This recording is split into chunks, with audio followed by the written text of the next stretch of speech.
प्रधानमंत्री नरेंद्र मोदी का पहला पॉडकास्ट आ गया है और ये पॉडकास्ट किया है किसी यूट्यूबर या पत्रकार ने नहीं, बल्कि भारत के एक युवा एंटरप्रेन्योर ने।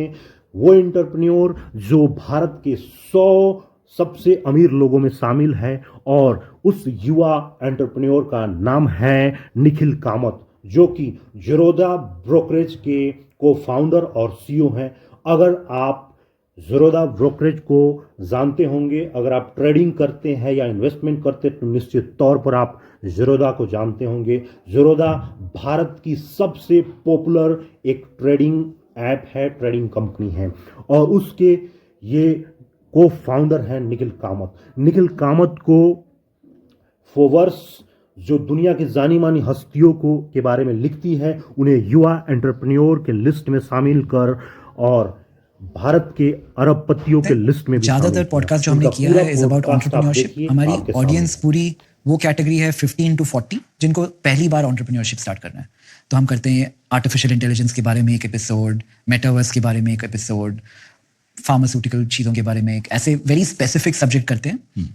और एक चीज़ हमने अभी शुरू की है पीपल, जिसमें हमने बिल गेट्स ऐसे कुछ लोगों के साथ बातें की हैं, but again very specific to the industry they belong to. एक तो मेरे लिए पॉडकास्ट पहली बार हो रहा है और इसलिए मेरे लिए भी ये दुनिया बिल्कुल नई है। तो सर मुझे माफ़ कीजिए अगर मेरी हिंदी ज़्यादा अच्छी नहीं हो। मैं साउथ इंडियन हूँ, मैं ज़्यादातर बैंगलोर में पला बड़ा हूँ, और वहाँ पे लोग, मेरी मम्मी का सिटी मैसूर है तो वहाँ पे ज़्यादा लोग कन्नड़ा बोलते हैं, और मेरे पापा मंगलुरु के पास से थे। हिंदी मैंने स्कूल में सीखी है, बट फ्लुएंसी के हिसाब से बहुत ज़्यादा अच्छी नहीं है। और लोग कहते हैं कि ज़्यादातर कम्युनिकेशन नॉन वर्बल होती है, जो लोग एक दूसरे को देख के समझ जाते हैं। तो I think we should be fine. देखिए, मैं भी हिंदी भाषी नहीं हूँ, तो हम दोनों के ऐसे ही चलेगी। और ये हमारा पॉडकास्ट एक ट्रेडिशनल इंटरव्यू नहीं है। मैं जर्नलिस्ट नहीं हूँ। हम ज़्यादातर उन लोगों से बातें करते हैं जिन्हें पहली बार एंटरप्रेन्योरशिप करनी हो। तो हम उन्हें ये बताते हैं कि एक इंडस्ट्री में एंटरप्रेन्योर बनने के लिए क्या चाहिए, फंडिंग पहली बार कहाँ से मिले, उन्हें कहाँ से सीखने के लिए मटेरियल मिलेंगे ऑनलाइन। तो हम उस जोन से आ रहे हैं। And along the way today we will try to draw parallels between politics and entrepreneurship, क्योंकि मुझे ऐसा लगा है कि इन दोनों में से बहुत सारी ऐसी सिमिलैरिटीज़ हैं जिसके बारे में किसी ने आज तक बातें नहीं की है। तो विल टेक दैट डायरेक्शन और आगे चलते हैं। तो अगर आप चाहे इस पॉडकास्ट में कुछ सवाल खुद पूछने के लिए, मेरे पास कोई अच्छे आंसर्स नहीं है, बट आप बेहद पूछ सकते हैं। पहली चीज़ मैं बात करना चाहूँगा इस पॉडकास्ट में इज़ आपके लाइफ के पहला भाग, प्री पीएम, प्री सीएम, आप कहाँ पैदा हुए थे, पहले 10 सालों में आपने क्या किया था। If you can throw some light on the first era of your life.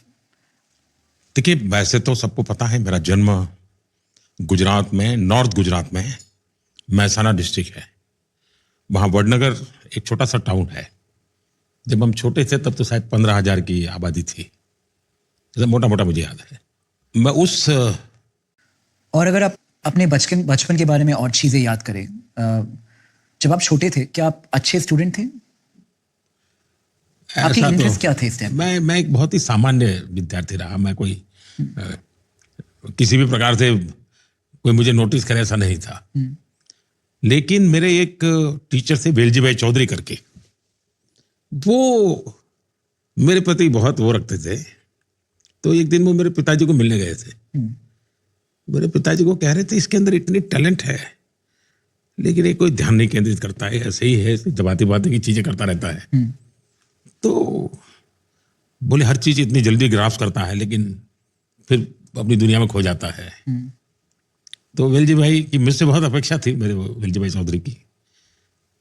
तो मेरे टीचरों का मुझ पर प्यार बहुत रहता था, लेकिन मुझे ज्यादा पढ़ना है, अगर उसमें कंपटीशन का एलिमेंट है तो मैं शायद उससे दूर भागता था। मुझे कोई उसमें रुचि नहीं थी। ऐसे ही परीक्षा पास कर लो भाई, निकाल दो, ऐसा ही रहता था। लेकिन और एक्टिविटी में बहुत करता था। कुछ भी नई चीज है तो उसको तुरंत पकड़ लेना, ये हमारा नेचर था। अच्छा नहीं लगता। People like Jiddu Krishnamurti, a lot of very evolved thinkers, वो ऐसी बातें करते हैं कि कंपटीशन अच्छा नहीं है। somebody coming from that school of thought into politics, जहाँ पे बहुत सारा कंपटीशन है, वो पॉलिटिक्स में वो सेम आइडियोलॉजी कैसे लेके आ सकते हैं? देखिए, बचपन में जो कंपटीशन नहीं, वो तो आलसीपन होगा, कोई बड़ी फिलोसॉफी वगैरह कुछ नहीं होगा। ऐसे ही गैर जिम्मेदाराना व्यवहार जो एक बच्चों का रहता है वैसा ही होगा मेरा। मैं नहीं मानता हूँ कोई फिलोसॉफी मुझे गाइड करती थी, ऐसा मैं नहीं मानता। मुझे लगता ठीक है वो ज्यादा नंबर लाएगा, मैं क्या है, मैं अपना क्यों ज्यादा करूँ। तो दूसरा, मैं सब बंदर का व्यापारी जैसा था जी। जो हाथ लगे समय पर उसको छू लेता था मैं। चाहे मानिए कोई भी ऐसे कंपटीशन होगा तो मैं उसमें उतर जाऊंगा। कुश्ती और मलस्तंभ जो लकड़ी का एक बहुत बड़ा पिलर होता है, इस पर जो खास करके महाराष्ट्र में वो मलस्तंभ होता है। अच्छा। वैसे वो मैंने शरीर को सुगठित बनाने के लिए उत्तम एक्सरसाइज है। वो एक प्रकार से खंबे पर करने वाला योगा है एक प्रकार से वो। तो मैं चला जाता, सुबह 5 बजे उठ के उनके पास चला जाता था मैं, और वो भी मेरे पीछे मेहनत करते थे। लेकिन मैं खिलाड़ी नहीं बना। ठीक है, कुछ समय किया, छोड़ दिया, ऐसा ही रहा। क्या ऐसी कोई चीजें हैं जो राजनीति में एक पॉलिटिशियन के लिए टैलेंट मानी जा सकती है? जैसे कि एंटरप्रेन्योरशिप में जब कोई कंपनी स्टार्ट कर रहा है, उसके लिए इनहेरेंटली 3-4 टैलेंट्स चाहिए होते हैं। जैसे कि कोई अच्छे मार्केटिंग करे, कोई अच्छा सेल्स करे, कोई अच्छा टेक्नोलॉजी में हो जो प्रोडक्ट डेवलप करे। अगर किसी युवा को आज पॉलिटिशियन बनना है तो उसमें ऐसी कोई टैलेंट्स है जो आप परख सकते हैं ऐसे कि ये होना चाहिए? 2 चीजें अलग अलग है। पॉलिटिशियन बनना वो एक पार्ट है और पॉलिटिक्स में सफल होना वो दूसरी चीज है। तो 2 अलग तरीके से। तो एक तो हो गया है राजनीति में आना, दूसरा होना है सफल होना। मैं मानता हूं कि उसके लिए तो आपका एक डेडिकेशन चाहिए, कमिटमेंट चाहिए, जनता के सुख दुख के आप साथी होने चाहिए, आप एक्चुअली अच्छे टीम प्लेयर होने चाहिए। आप ये कहो कि मैं तिस्मार खा हूं और मैं सबको चलाऊंगा और दौड़ाऊंगा, सब मेरा हुक्म मानेंगे, तो वो हो सकता है उसकी राजनीति चल जाए, चुनाव जीत जाए, लेकिन वो सफल राजनेता बनेगा गारंटी नहीं है। और इसलिए ये जो आजकल ये जो बड़े प्रोफेशनल कैटेगरी में पॉलिटिशियन का रूप देखा जा रहा है, लच्छादार भाषण करने वाला होना चाहिए, ये कुछ दिन चल जाता है, तालियां बज जाती हैं, लेकिन अल्टीमेटली तो जीवन काम करता है। और दूसरा मेरा मत है कि भाषण कला, ऑरेटरी, उससे भी ज्यादा महत्वपूर्ण है कम्युनिकेशन। आप कम्युनिकेट कैसे करते हैं? अब देखिए महात्मा गांधी हाथ में अपने से भी ऊंचा डंडा रखते थे, लेकिन अहिंसा की वकालत करते थे। बहुत बड़ा कॉन्ट्रास्ट था, लेकिन कम्युनिकेट करते थे। महात्मा जी ने कभी टोपी नहीं पहनी, लेकिन दुनिया गांधी टोपी पहनती थी। कम्युनिकेशन की ताकत थी। महात्मा गांधी का राजनीति क्षेत्र था, पॉलिटिक्स था, लेकिन राज्य व्यवस्था नहीं थी। वो चुनाव नहीं लड़े थे, वो सत्ता पे नहीं बैठे थे, लेकिन मृत्यु के बाद जो जगह बनी उसका नाम राजघाट रखा। और सर, जो आपने अभी कहा है, ये आज के पूरे कॉन्वर्सेशन का पॉइंट हमारे लिए यही है कि we want to tell young people कि think of politics as entrepreneurship, and what I am hoping is at the end of this, एक 10,000 young smart Indians get motivated by your life, get inspired to try and be politicians in India. लाल किले से तो कहा था कि देश को 1 लाख ऐसे नौजवानों की जरूरत है जो राजनीति में आए।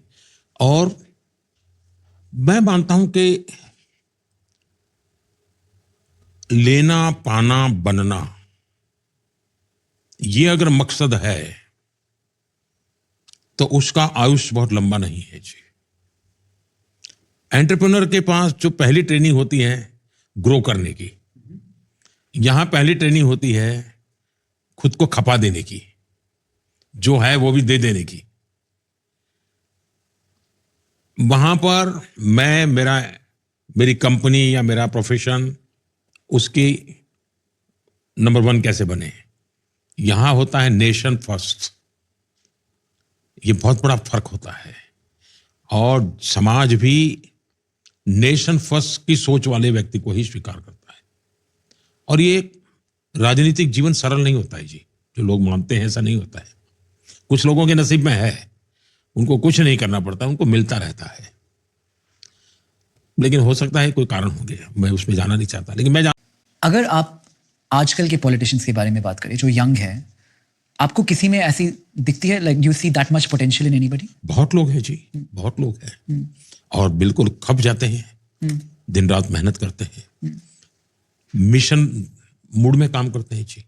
कोई एक आदमी आपके दिमाग में? मैं नाम कहूंगा तो कईयों के साथ अन्याय हो जाएगा, तो मेरा दायित्व बनता है कि मैं किसी को अन्याय न करूं, लेकिन मेरे सामने कई नाम है, कई चेहरे हैं, कई लोगों की बारीकियां मुझे पता है। जब आप पहले कह रहे थे कि वो जो लोगों के साथ रहना, फीलिंग फॉर देम, वो एम्पैथी, सिंपैथी, क्या आपके चाइल्डहुड में ऐसी कोई चीजें थी which made you like that? मतलब जैसे आप कह रहे थे कि पॉलिटिशियन जब आप बनना चाहते हैं तो it's not about you, you are secondary, जो लोग हैं जिनके लिए आप पॉलिटिशियन है वो पहला बन जाते हैं। आपके चाइल्डहुड में ऐसी कोई चीज थी जिसकी वजह से वो? ऐसा है कि मेरा जीवन मैंने नहीं बनाया है, हालात ने बनाया है। मैं बचपन से जो जिंदगी गुजार करके आया हूं, मैं उसकी गहराई में जाना नहीं चाहता हूं कि अलग मेरा बचपन बीता है, लेकिन वो जिंदगी बहुत कुछ सिखाती है जी। और शायद वही मेरा एक प्रकार से सबसे बड़ी यूनिवर्सिटी थी, मुसीबत यूनिवर्सिटी है मेरे लिए, जो मुझे सिखाती है। और हो सकता है कि मैंने मुसीबत को मोहब्बत करना सीख लिया है, जिसने मुझे बहुत कुछ सिखाया है। मैं उस राज्य से आता हूं जहां मैंने माताओं बहनों को सर पे घड़ा लेकर के 2-2, 3-3 किलोमीटर पानी के लिए जाते देखा है। तब मेरा मन करता है कि आजादी के 75 साल के बाद क्या मैं पानी पहुंचा सकता हूं? तो उस संवेदनाओं में से पैदा हुई मेरी ये एक्टिविटी है। योजनाएं होगी, पहले भी होगी, मैं योजनाओं को क्लेम नहीं करता हूं, सपने पहले भी लोगों ने देखे होंगे, लेकिन मैं उन सपनों के लिए खप जाता हूं। सपने किसी के भी क्यों ना हो, लेकिन वो सपना सही है तो मेरा काम है मैं खप जाऊं, ताकि कुछ निकले देश के लिए। जब मुख्यमंत्री बना तो मेरा एक भाषण था, और सहज रूप से मैंने कहा था कि मैं मेहनत करने में कोई कमी नहीं रखूंगा। दूसरा, मैं मेरे लिए कुछ नहीं करूंगा। और तीसरा, मनुष्य हूं, गलती हो सकती है, बद इरादे से गलत नहीं करूंगा।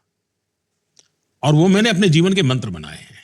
गलतियां होती होगी, मुझसे भी होती होगी, मैं भी मनुष्य हूं, मैं कोई देवता थोड़ा हूं, तो मनुष्य हूं तो गलती होती है, बद इरादे से गलत नहीं करूंगा। आजकल बहुत सारे बच्चे ये कह रहे हैं कि उनको एंग्जाइटी होती है, मुझे भी होती है। एंग्जाइटी मेरे लाइफ में the way it presents itself is, जैसे मैं आपके साथ बैठ के बातें कर रहा हूँ, I feel nervous, I feel anxious, मुझे ये लगता है कि पता नहीं मैं क्या बोल दूंगा, आपको कैसे लगेगा, and it's a tough conversation for me to have. बहुत सारे बच्चे एंग्जाइटी के बारे में बात कर रहे हैं, ये आपकी जिंदगी में भी आता है, और जब आपके बचपन में आता था आपने इसके साथ किया क्या? आता तो होगा, ऐसा तो नहीं है कि परमात्मा ने कुछ मेरे लिए दरवाजे बंद रखे होंगे जो हर एक को देते हैं वो मुझे भी दिया होगा, लेकिन हर एक की अपनी इन चीजों को मैनेज करने की अलग अलग क्षमता होती है और अलग अलग स्टाइल होती है। ये आप मुझे, अगर मैं ये आपसे सीखना चाहूं तो how does one do it? Exactly कोई थीसिस के रूप में कहना तो बड़ा कठिन है, लेकिन मैं एक ऐसे पद पर बैठा हूं कि मुझे मेरे इमोशंस को, मेरी ये जो नेचुरल टेंडेंसी मनुष्य की होती है, उन सब से बाहर रहना होगा, सबसे ऊपर रहना होगा। अब जैसे एक बार 5 जगह पे बम ब्लास्ट हुए, आप कल्पना कर सकते हैं कैसी स्थिति होगी एक मुख्यमंत्री के नाते। तो मैंने कहा मैं पुलिस कंट्रोल रूम में जाना चाहता हूं, तो मेरे सिक्योरिटी वालों ने मना कर दिया, जैसा अभी पता नहीं कहाँ क्या पड़ा होगा और आप कहाँ जा रहे हैं। मैंने कहा जो भी होगा मैं जाऊंगा। वो बड़े परेशान थे कि ये आखिरकार मैं आकर के गाड़ी में बैठ गया, तो चलती, मैंने कहा पहले अस्पताल जाऊंगा। नहीं, बोले साहब अस्पतालों में भी बम फुट रहे हैं। मैंने कहा जो होगा होगा, मैं जाऊंगा। तो मेरे भीतर उसको आप कह सकते हैं कि रेस्टलेसनेस होगा, एंग्जाइटी होगी, लेकिन मेरा तरीका ये था कि मैं अपने मिशन के साथ खप जाता था। तो मैं उसको अलग रूप में अनुभव करता हूं, शायद मुझे उसमें जिम्मेवारी का भाव आ जाता है। मैं 24 फरवरी 2003 2 को जीवन में पहली बार एमएलए बना। 24 फरवरी 2002। 27 फरवरी पहली बार मैं असेंबली में गया, जीवन में पहली बार विधानसभा गृह में गया।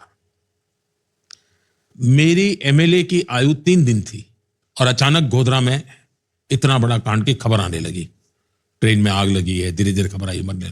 तो मैं बहुत ही स्वाभाविक, जो भी रेस्टलेस कहो जो भी, क्योंकि मैं चिंतित था। मैं हाउस में था, हाउस में मैं निकलते ही मैंने कहा भाई मैं गोधरा जाना चाहता हूं। तो मैंने कहा यहां से बड़ौदा जाएंगे, बड़ौदा से हम हेलीकॉप्टर लेंगे। तो बोले हेलीकॉप्टर तो है नहीं। तो मैंने कहा किसी का देखो। तो ओएनजीसी का शायद था, तो सिंगल इंजन था। तो उन्होंने मना कर दिया, वीआईपी को नहीं ले जा सकते। मैंने कहा मैं वीआईपी नहीं हूं, मैं कॉमन मैन हूं, मैं जाऊंगा। तो बड़ा झगड़ा हुआ हमारा। मैंने कहा मैं लिखित देता हूं, जो कुछ भी होगा मेरी जिम्मेवारी है, मैं सिंगल इंजन हेलीकॉप्टर से जाऊंगा। और मैं गोधरा पहुंचा। अब वो दर्दनाक दृश्य, इतने डेड बॉडी है, सब कल्पना कर सकते। मैं भी इंसान हूं, मुझे भी सब कुछ हुआ जो होना था, लेकिन मुझे मालूम था कि मैं एक ऐसे पथ पर बैठा हूं कि मुझे मेरे इमोशंस को, मेरी ये जो नेचुरल टेंडेंसी मनुष्य की होती है, उन सब से बाहर रहना होगा, सबसे ऊपर रहना होगा। और जो भी कर सकता हूं करके मैंने कोशिश की अपने आप को संभालने की। पर जैसे मैं परीक्षा पे, चर्चा पे स्टूडेंट से बात करता हूं, तो मैं उनको सारा उसका लेसन समझाता हूं कि भाई तुम दिमाग में से निकाल दो कि तुम कुछ करने जा रहे हो, तुम्हारी रूटीन एक्टिविटी के हिस्सा बनने ऐसे जाओ। तुम स्पेशल नए कपड़े पहनने की कोशिश मत करो उस दिन। क्या आप ऐसे सोचते हैं कि वर्स्ट केस क्या होगा? वर्स्ट केस मतलब सबसे बुरी चीज क्या हो सकती है? क्या आप वैसे सोचते हैं? जी नहीं, मैंने कभी ना जीवन का सोचा है ना मृत्यु का सोचा है। देखिए, मैं हिसाब किताब करके जो चलते हैं ना जिंदगी में, उनके लिए शायद होगा। इसलिए मैं शायद इसका जवाब नहीं दे पाऊंगा, क्योंकि सचमुच में मैं आज जहां पहुंचा हूं वहां पहुंचने के लिए निकला ही नहीं था जी। इसलिए मुझे पता ही नहीं है कुछ। मैं जब सीएम बना तो मुझे आश्चर्य था मैं सीएम कैसे बन गया। तो मेरे जीवन का ये राह नहीं था। दायित्व आया है तो मैं निभा रहा हूं, उसे अच्छे ढंग से करना ही मेरा मकसद रहता है। पर कोई इस काम के लिए चल पड़ा था ऐसा नहीं है जी। इसलिए मुझे वो हिसाब किताब बैठता नहीं है जी, जो सामान्य जीवन में होता है।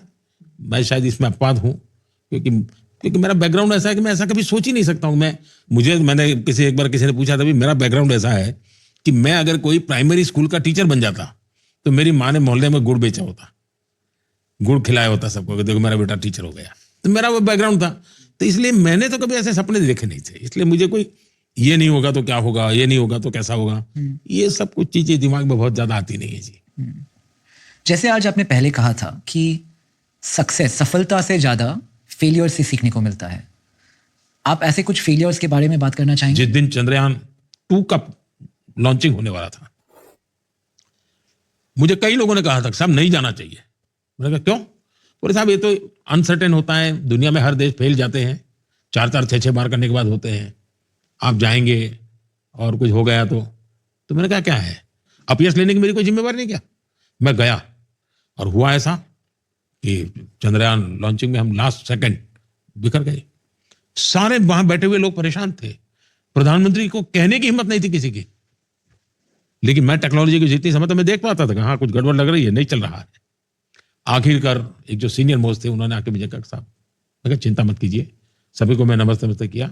मैं रात को 2 बजे कार्यक्रम था वो, मैं वहां गेस्ट हाउस में गया, लेकिन मैं सो नहीं पाया। मैंने फिर से करीब आधे पौने घंटे के बाद सबको बुलाया। मैंने कहा देखिए अगर ये लोग थक ना गए हो तो मैं सुबह 7 बजे इनको मिलना चाहता हूँ जाने से पहले, क्योंकि देश को बहुत बड़ा सेटबैक था। लेकिन मैं सेटबैक से रोने धोने करके जिंदगी गुजारने वाला मैं नहीं था। मैंने कहा मैं सुबह गया और सभी साइंटिस्टों को मैंने कहा अगर कोई फेलियर है तो जिम्मेवारी मेरी है। आपने प्रयास किया, आप निराश मत होइए। और मैंने उनका जितना भी आत्मविश्वास जगा सकता हूं मैंने जगाया और चंद्रयान 3 सफल हुआ। इससे कोई सीख जो आज आप यूज करते हैं, इस इंसिडेंट से ऐसी कोई लर्निंग जो आज आप पॉलिटिक्स में यूज करते हैं? देखिए, पॉलिटिक्स में रिस्क लेने के लिए बहुत तैयारी चाहिए जी। उसमें हर पल रिस्क लेना। जब मैं 1 लाख नौजवानों को कहता हूं आप आइए, और मैं अपना समय भी उनके लिए देना चाहता हूं, जो ये लोग चाहते हैं। और मुझे लगता है कि देश को अगर ऐसे नौजवान मिल जाएं तो मेरा 2047 का जो एक मेरे मन में ड्रीम है वो पूरा करेंगे।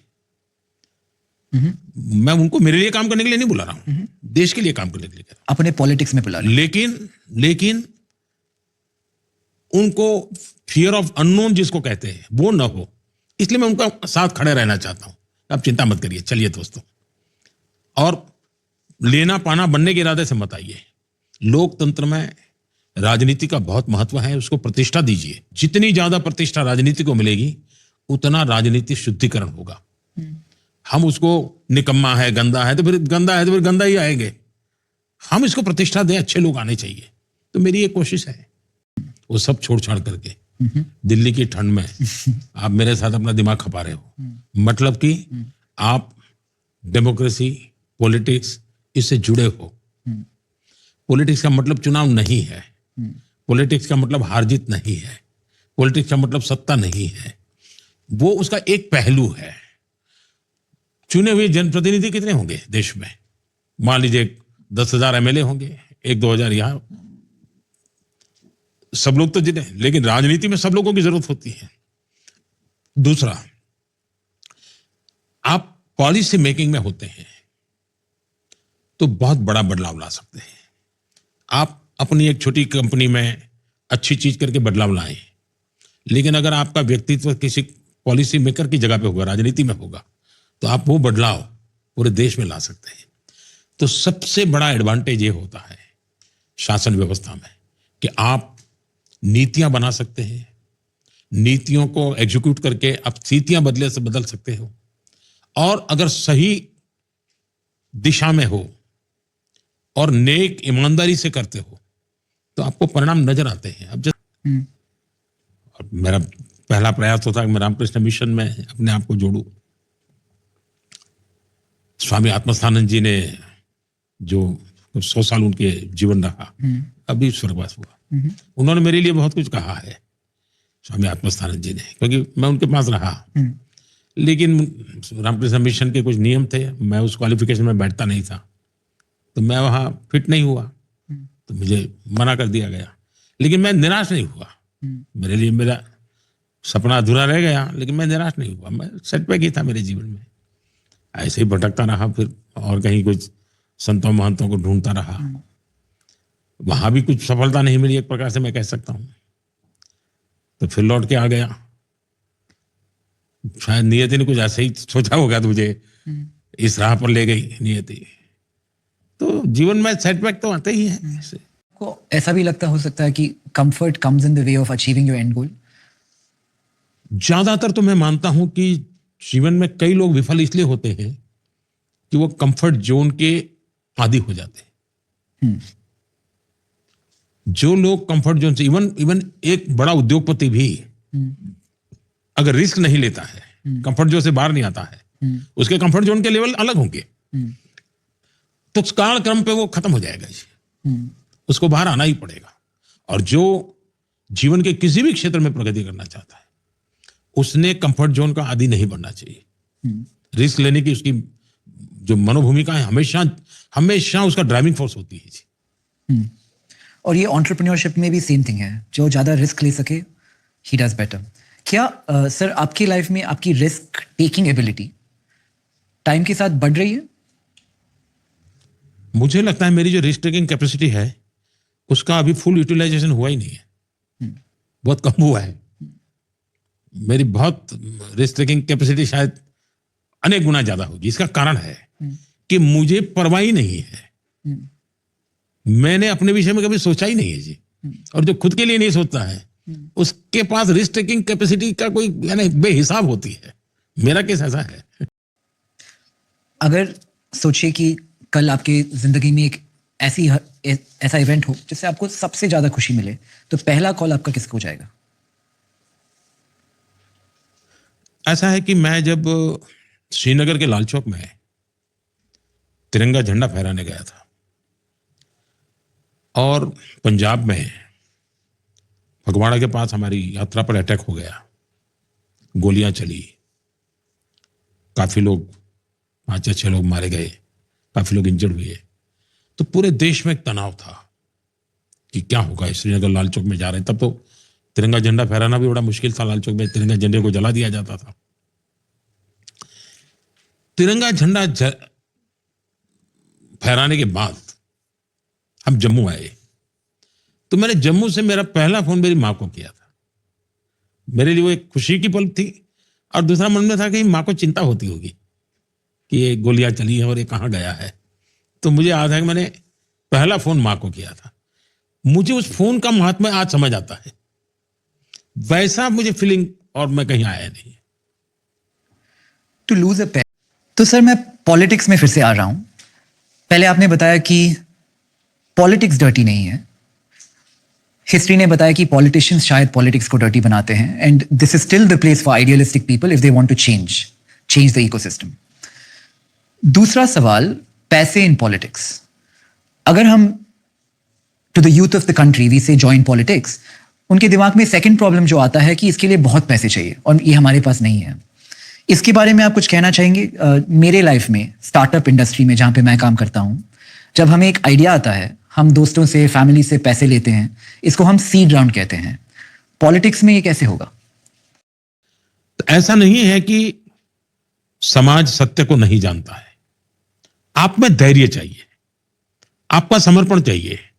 दूसरा, ये कॉन्ट्रैक्ट का भाव नहीं चाहिए कि मैं इतना करता हूं तो मुझे वोट मिलने चाहिए, फिर आप सफल नहीं होते जीवन में। इसलिए मैंने कहा राजनीति को, ये जो चुनाव एमएलए एमपी इसी में बांध करके रखा है, बाहर निकले। हम समाज जीवन के साथ जुड़े हुए किसी भी काम से लग जाएं, वो राजनीतिक प्रभाव पैदा करता ही करता है। कोई अगर एक छोटा सा आश्रम भी चलाता है, बच्चियों की शिक्षा का काम करता है, स्वयं चुनाव नहीं लड़ता है, लेकिन उसके प्रयासों का एक परिणाम होता है कि राजनीतिक परिणाम निकलते हैं। और इसलिए राजनीति को बहुत बड़े कैनवास पर देखने की आवश्यकता है। और कभी कभी तो मैं कहता हूं, डेमोक्रेसी में वोटर स्वयं भी इन ए वे पॉलिटिशियन है। वो अपना वोट देता है तब अपना माइंड अप्लाई करता है, इसको दूं इसको न दूं। जिसको न दूं उसके प्रति उसके मन में कुछ भाव पड़ा है, जिसको दूं उसके लिए मन में भाव पड़ा है। इसलिए डेमोक्रेसी में मेरे केस में मैं अनुभव करता हूं कि मुझे, भले मैं राजनीति में हूं, लेकिन जो सो कॉल्ड पॉलिटिशियन जिसको कहते हैं वैसा मैं नहीं हूं। चुनाव के समय ही मुझे ये राजनीतिक भाषण करने पड़ते हैं, ये मेरी मजबूरी है। मुझे अच्छा नहीं लगता है, लेकिन करना पड़ता है, एक ऐसी मजबूरी है। मेरा पूरा समय चुनाव के सिवाय गवर्नेंस पे होता है, और जब मैं सत्ता में नहीं था तो मेरा पूरा समय संगठन पे होता था, ह्यूमन रिसोर्स डेवलपमेंट पे। मैं अपने कार्यकर्ताओं के जीवन को घड़ने के लिए खपा रहता था। किसको वक्तृत्व स्पर्धा कैसे करनी, प्रेस नोट कैसे लिखना, मास मोबिलाइजेशन कैसे करना, मैं एक एक चीज में लगा रहता था। मैं फलाने ढिकना भी ऐसा वो फलाना है, उस चक्कर में नहीं पड़ता था। हो रही है सर इंडिया स्टैक, जैसे कि हम डायरेक्ट बेनिफिशियरी हैं इसके, यूपीआई, ई-केवाईसी, आधार, क्या आपको लगा था जब इसका कंसेप्शन हुआ था कि it will play out in the manner that it did? आज मैं 30 सेकंड में 10 करोड़ किसानों के खाते में सीधे पैसे भेज सकता हूं। मैं आज देश के 13 करोड़ गैस सिलेंडर के उपभोक्ताओं को सब्सिडी के पैसे एक क्लिक से 30 सेकंड में भेज सकता हूं। क्यों? जनधन अकाउंट किसी को लगेगा पता, लेकिन देश के करोड़ों रुपये जो लीकेज होता था, जो भ्रष्टाचार होता था, वो गया और टेक्नोलॉजी का एक उपयोग हुआ। अब यूपीआई आप देखिए, पूरी दुनिया के लिए अजूबा है जी। दुनिया के मेहमान आते तो पूछते हैं कि भाई यूपीआई कैसे काम करे। मैं उनको कहता हूं जरा वो किसी वेंडर के यहां हुआ भाई। फिनटेक की दुनिया में और टेक्नोलॉजी को डेमोक्रेटाइज कैसे किया जाता है, ये दुनिया के सामने भारत ने एक उदाहरण पेश किया है। आज देश के नौजवानों के जेब में एक मोबाइल फोन हो, उसे किसी चीज की जरूरत नहीं। और मेरे देश के नौजवान याद रखेंगे कभी न कभी कि भाई एक ऐसी सरकार आई थी जो पूरी दुनिया मेरे जेब में थी, मेरे मोबाइल में थी। टेक्नोलॉजी ड्रिवन सेंचुरी है। देश ने सेपरेट इनोवेशन के लिए कमीशन बनाया है। मैंने इनोवेशन के लिए अलग फंड निकाला है। नौजवान रिस्क ले, उसको लगना चाहिए भाई, भले मैं फैल जाऊंगा तो भी कोई, मैं भूखा नहीं मरूंगा, कोई है मेरी चिंता करेगा। मैं एक बार गया था ताइवान, तो मेरा मेरा स्वभाव एक स्टूडेंट का है, मेरे भीतर कोई चीज एक है क्वालिटी, तो मैं कह सकता हूँ विद्यार्थी मेरे अंदर जिंदा है। तो मैं वहां सब नेताओं से मिला, मैं वहां, और मैं इतना प्रसन्न था कि जितने भी इनके लीडर थे, अगर ट्रांसपोर्ट का मिनिस्टर था तो उसने दुनिया की बेस्ट यूनिवर्सिटी में ट्रांसपोर्ट में पीएचडी किया हुआ था। यानी जिस विषय का वो मिनिस्टर था उस विषय का वो टॉप मोस्ट यूनिवर्सिटी का वो पीएचडी किया हुआ व्यक्ति था। ये चीज मेरे मन को बड़ा प्रभाव कर गया। मेरे देश में भी मैं ऐसा यूथ चाहता हूं जो देश को उस लेवल पे ले जाए। एक चीज है जो सभी लोग मानते हैं कि इंडिया का जो परसेप्शन है, ये एंटरप्रेन्योरशिप में भी कॉमन है, कि मार्केटिंग एक कंपनी बनाने का बहुत बड़ा हिस्सा होती है। आपने इंडिया का परसेप्शन आउटसाइड ऑफ इंडिया बहुत बदला है। क्या आप इसके बारे में कुछ टिप्स दे सकते हैं जो एक एंटरप्रेन्योर सीख सके? पहली बात यह है कि ये क्लेम करना कि मैंने बदला है वो सही नहीं है। मेरा मत यह है कि दुनिया में जो भी व्यक्ति जाता है वो सरकार जिसको भेजती है वो राजदूत है, ये जाते हैं वो राष्ट्रदूत है। अगर हम इनको ऑन बोर्ड लेंगे तो हमारी ताकत अनेक गुना बढ़ जाएगी। तो आपने देखा होगा हमने जो नीति आयोग बनाया है उसकी जो शुरुआती जो हमारे ऑब्जेक्टिव्स है उसमें एक ऑब्जेक्टिव यह है कि विश्व भर में फैले हुए भारतीय समुदाय की सामर्थ्य को जोड़ना, लिखित है। तो मैं सुविचारित, मेरा मत है कि विश्व में जो ये सामर्थ्य है उन सबको जोड़ना चाहिए। दूसरा, मैं मुख्यमंत्री बना उसके पहले भी मेरा विदेशों में जाना बहुत हुआ था, और तब तो मैं संगठन के लोगों के बीच में ही रहता था, उनके बीच में ही जाता था, तो मैं उनकी ताकत से परिचित था और मेरे कॉन्टैक्ट भी थे। कभी मुझे अटल जी के कहने पर एक काम के लिए भी मैं गया था, तो मैं काफी मुझे सफलता मिली थी उसमें। तो ये ताकत का उपयोग पहले होता नहीं था, मैंने उसका चैनलाइज करना शुरू किया। तो दुनिया के राजनेताओं को भी लगने लगा भी ये तो बहुत बड़ा फोर्स है, बड़ी बड़ी ताकत है। दूसरा, उनको देखा कि भाई ये मिनिमम क्राइम अगर कहीं है तो हिंदुस्तानियों में है, वेल एजुकेटेड है तो हिंदुस्तानी है, कानून को मानने वाले लोग हैं तो हिंदुस्तानी लोग हैं। तो एक ऑनर का भाव बढ़ने लगा। इन सबके क्यूमुलेटिव इफेक्ट जो हुआ है उसके कारण आज देश का प्रोफाइल बढ़ता चला जा रहा है। जब मैं बैंगलोर में बढ़ रहा था 14, 15, 16, 20 साल पहले, 25 साल पहले, तब ऐसा लगता था कि वो एक आदमी जो कॉलेज गया, अमेरिका गया, पीएचडी की और माइक्रोसॉफ्ट में नौकरी कर रहा है या ऐसी कोई कंपनी में, दैट वाज द हाईलाइट। उससे बढ़कर हम लोगों के लिए कुछ नहीं था। बट मैं ये कह सकता हूँ कि आज मैं जब मिलता हूँ 18 साल के लड़कों से, वो भी नहीं है। ये लोग इंडिया में बिल्ड करने की बात कर रहे हैं। ये लोग बाहर जाके कॉलेज की बात बहुत कम कर रहे हैं तब से कंपैरिजन में। तो this is a big change, और ये मैंने देखा है। और सर, अगर आप again you take the example of entrepreneurship versus politics, competition is a good thing in my world. क्या आपकी दुनिया में भी कंपटीशन अच्छी बात है? मैं इसको थोड़ा 2-3 अलग अलग चीजें बताना चाहूंगा। मैं पब्लिकली कहता था कि आप पछताओगे अगर हिंदुस्तान वापस नहीं आओगे तो। हो सके उतना जल्दी एक पैर तो रख दो, युग बदलने वाला है, ऐसा मैं कहता था। और मुझे याद है जब बीच में आपने मुझे सवाल पूछा था सेटबैक, मैं मुख्यमंत्री था एक डेमोक्रेटिक इलेक्टेड गवर्नमेंट का, और अमेरिकन सरकार ने मुझे वीजा देने से मना कर दिया था। व्यक्ति के जीवन में तो मेरे लिए कोई अमेरिका जाना नहीं जाना कोई बड़ी चीज है, मैं पहले वीजा चुका था, कोई बहुत मेरे थे। लेकिन एक इलेक्टेड गवर्नमेंट और एक स्टेट का अपमान, एक देश का अपमान मैं फील करता था, और मुझे मन में कसक थी कि क्या हो रहा है। जस्ट कुछ लोगों ने झूठ चला दिया इसलिए ये निर्णय हो गए दुनिया में, ऐसे चलती है दुनिया, मेरे मन में एक भाव था। लेकिन उस दिन मैंने प्रेस कॉन्फ्रेंस की और मैंने कहा कि आज अमेरिकन गवर्नमेंट ने मेरा वीजा रद्द किया है, जो कहना था मैंने कहा। लेकिन मैंने एक बात कही, मुझे कुछ सवाल पूछा गया, मैंने कहा देखिए मैं अब ऐसा हिंदुस्तान देखता हूं कि दुनिया वीजा के लिए लाइन में खड़ी रहेगी। ये 2005 का मेरा स्टेटमेंट है। और आज 2025 में हम पहुंच रहे हैं, मैं बोल रहा हूं, तो मुझे दिखता भी है कि अब समय भारत का है। मेरा यूथ जो है, मेरा देश का कॉमन मैन है। मैं अभी कुवैत गया, तो मैं वहां लेबर कॉलोनी में गया था, तो सब मजदूर परिवारों से मिल रहा था। ये मजदूर वो हैं जो 10-10, 15-15 साल पहले वहां गए हुए हैं, तो अब शादी ब्याह में घर आते होंगे, उससे ज्यादा उनका नाता नहीं है। एक मजदूर ने मेरे से कहा, वो बहुत कोई इंटीरियर इलाके में था, बोले हमारे यहाँ इंटरनेशनल एयरपोर्ट कब होगा?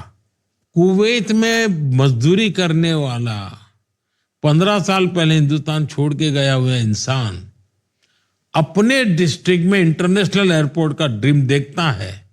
ये एस्पिरेशन जो है ना, वो मेरे देश को 2047 में विकसित बनाएगा। आज भारत का हर यूथ में ये एस्पिरेशन है जी। ऐसा लग रहा है कि आज पूरी दुनिया वॉर की तरफ चल रही है, जैसे कि Ukraine and Russia for example. जब ऐसे देशों में इंडियन नेशनल्स होते हैं और आप इंडिया के प्रधानमंत्री की डेजिग्नेशन से उनके लिए रिस्पॉन्सिबल इन अ वे हैं, तो आप इसके बारे में कुछ बोल सकते हैं? Like can you build on this? क्या होता है इन सिचुएशंस में, क्या हो रहा है? Should be worried about what is happening in the world? विश्व के अंदर हमारे प्रति विश्वास है। कारण क्या है? हमारा दोगलापन नहीं है। हम जो कहते हैं साफ कहते हैं। जैसे इस क्राइसिस के समय हमने लगातार कहा है कि हम न्यूट्रल नहीं है। मैं लगातार कहता हूं, हम न्यूट्रल नहीं है। जो लोग कहते हैं कि हम न्यूट्रल है, मैं न्यूट्रल नहीं हूं। मैं शांति के पक्ष में हूं।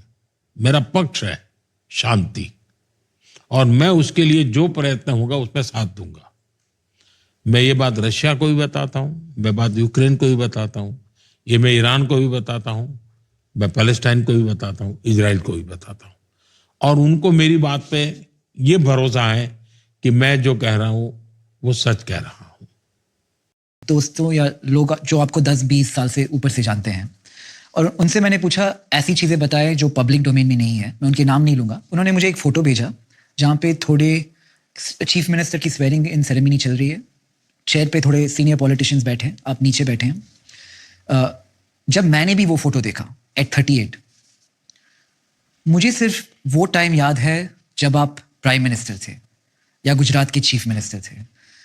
उस टाइम से पहले वाले का कोई इमेजरी मेरे दिमाग में नहीं आता है। तो when I looked at the picture I was looking at it again and again.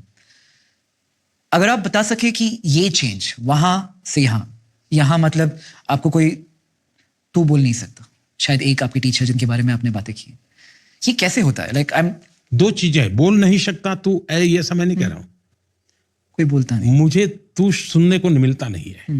वो बोल नहीं सकता ऐसा अर्थ निकालना ठीक नहीं है, करेक्ट। लेकिन मुझे कभी वो सुनने को मिलता नहीं है क्योंकि जीवन ऐसा बन गया। दूसरा, पद बदला होगा, परिस्थितियां बदली होगी, व्यवस्थाएं बदली होगी। मोदी वही है जो कभी नीचे बैठता था, और इसलिए मुझे कोई ज्यादा फर्क नहीं पड़ता है। और ये मैं शब्दों में नहीं कह रहा हूं, ये रियलिटी है जी। मुझे कोई फर्क नहीं पड़ता है जी, कोई फर्क नहीं पड़ता। और सर अगर मैं आपसे एक सवाल पूछूं कि एज पीएम आपका सेकंड टर्म फर्स्ट टर्म से कैसे अलग था, और अभी थर्ड टर्म सेकंड टर्म से कैसे अलग है? पहली टर्म में तो लोग मुझे भी समझने की कोशिश करते थे और मैं भी दिल्ली को समझने की कोशिश कर रहा था। पहले और दूसरे टर्म में मैं बीते हुए कल के संदर्भ में सोचता था कि पहले यहां थे, अब यहां जाएंगे, पहले इतना होता था, अब इतना करेंगे। तीसरे टर्म में मेरी सोच का दायरा बदल चुका है, मेरा हौसला ज्यादा बुलंद हो चुका है, मेरे सपनों का विस्तार हो चुका है, मेरे अरमान बढ़ते चले जा रहे हैं। कहने का तात्पर्य है कि मुझे 2047 विकसित भारत मतलब कि भाषण नहीं है जी, एक एक चीज को, समस्याओं से मुक्ति, टॉयलेट 100% हो जाना चाहिए, बिजली 100% होनी चाहिए, नल से जल 100% हो जाना चाहिए। सामान्य मानवी को अपनी सरकार से मांगने के लिए भीख मांगनी पड़े क्या? ये कोई अंग्रेजों का राज है क्या? उसका हक है। 100% डिलीवरी होनी चाहिए, 100% लाभार्थियों को होनी चाहिए, 100% बेनिफिट पहुंचने चाहिए, कोई भेदभाव नहीं होगा। और वही तो सच्चा सामाजिक न्याय है, वही सच्चा सेक्युलरिज्म है। तो उन चीजों पे मैं बल देता रहता हूं, और उसका ड्राइविंग फोर्स है एस्पिरेशनल इंडिया। मेरे लिए एआई का मतलब है एस्पिरेशनल इंडिया। और इसलिए अब मैं सोचता हूं कि मेरा 2047 में यहां है, तो मैं 2025 में यहां हूं, तो अभी कितना बाकी रहा। पहले सोचता था पहले से कितना आगे ही निकला, अब सोच रहा हूं यहां हूं, कल तक कहां पहुंचूंगा। तो अब मेरे दिमाग में 2047 के संदर्भ में ही मेरी सोच विचार चलता है। तो मेरा तीसरा टर्म 2 टर्म से अनेक गुना अलग है, बिल्कुल बदलाव है, और एक बहुत बड़े सपने वाला है। और sir, is there a plan beyond you? Is there youth that you have faith in, that you are training, inculcating? आज के लिए नहीं, बट 20 साल के बाद, 30 साल के बाद? मैं तो देख रहा हूं जी, बहुत ही पोटेंशियल लोग हैं।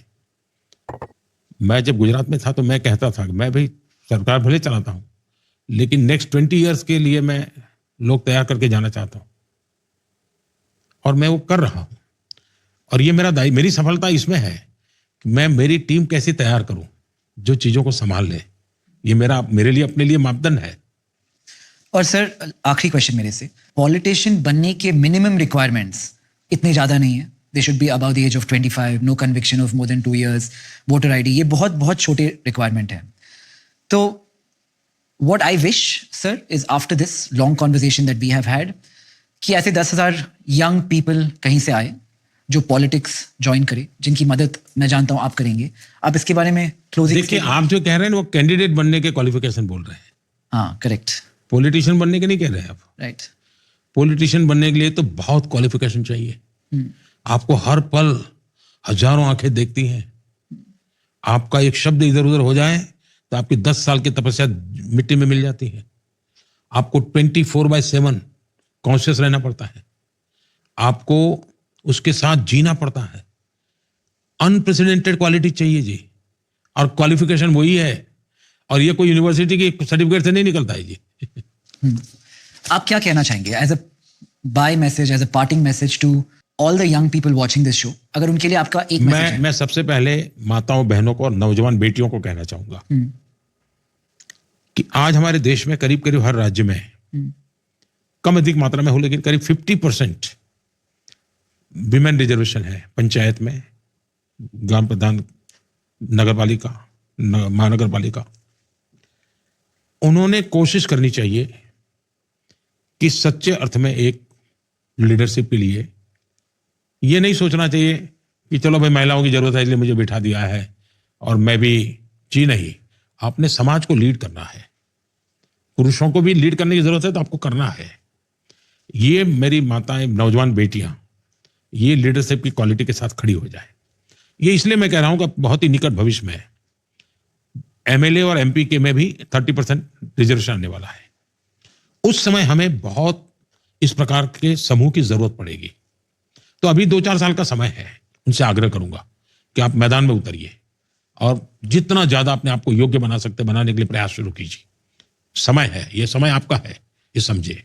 दूसरा, मैं देश के नौजवानों से कहूंगा कि आप राजनीति को बुरा मत मानिए, और चुनाव ही राजनीति है इसलिए मर्यादा में मत सहिए। राजनीतिक क्षेत्र, सार्वजनिक जीवन में आइए, एक बार किसी भी रूप में आइए। और आज देश को लीडरशिप चाहिए जो रचनात्मकता की कोख से पैदा हुई हो। आंदोलन की कोख से पैदा हुए राजनेता अलग प्रकार का मॉडल बनता है। आजादी के आंदोलन में रचनात्मकता भी थी तो एक अलग प्रकार का लौट मिला। अब देश को रचनात्मकता यानी कुछ क्रिएटिव सोचने वाले, नया करने वाले, खुद को तैयार करने वाले, सुख दुख समझने वाले, रास्ते निकालने वाले, दूसरे को नीचा दिखाने वाले नहीं, देश के लिए रास्ता निकालने वाले, ऐसे बहुत बड़े वर्ग की जरूरत है देश को। आज नहीं, ऐसा मैं नहीं कह रहा हूं, नयों की जरूरत है। और आज जो 20-25 साल का है वो अगर आगे आता है तो 2047 तक वो 40-50 का हो जाएगा। यानी कि ऐसी प्रॉपर जगह पे होगा जबकि वो देश को चला लेगा। दूसरा, मैं जब ये देश के नौजवानों को कहता हूं कि आप आगे आइए, तो कुछ लोगों को लगता होगा कि मैं भाजपा का झंडा फहराना चाहता हूं। मैं देश की राजनीति की बात कर रहा हूं। मैं भारतीय जनता पार्टी में आओ या फलानी पार्टी में जाओ या फलानी पार्टी में न जाओ, ऐसा मैं किसी को नहीं कह रहा हूं। मैं तो चाहता हूं सभी दलों में एक प्रकार से न्यू फ्लो आना चाहिए, सभी दलों में आना चाहिए। बीजेपी में तो आना ही चाहिए, लेकिन सब दलों में आना चाहिए कि देश में नौजवान आगे आए ताकि एक नयापन शुरू हो। थैंक यू मोदी जी, आपने हम चलिए, बहुत अच्छा लगा मेरे लिए इतना पहला टाइम आपने पॉडकास्ट हमारे था। साथ। Thank you so much. मुझे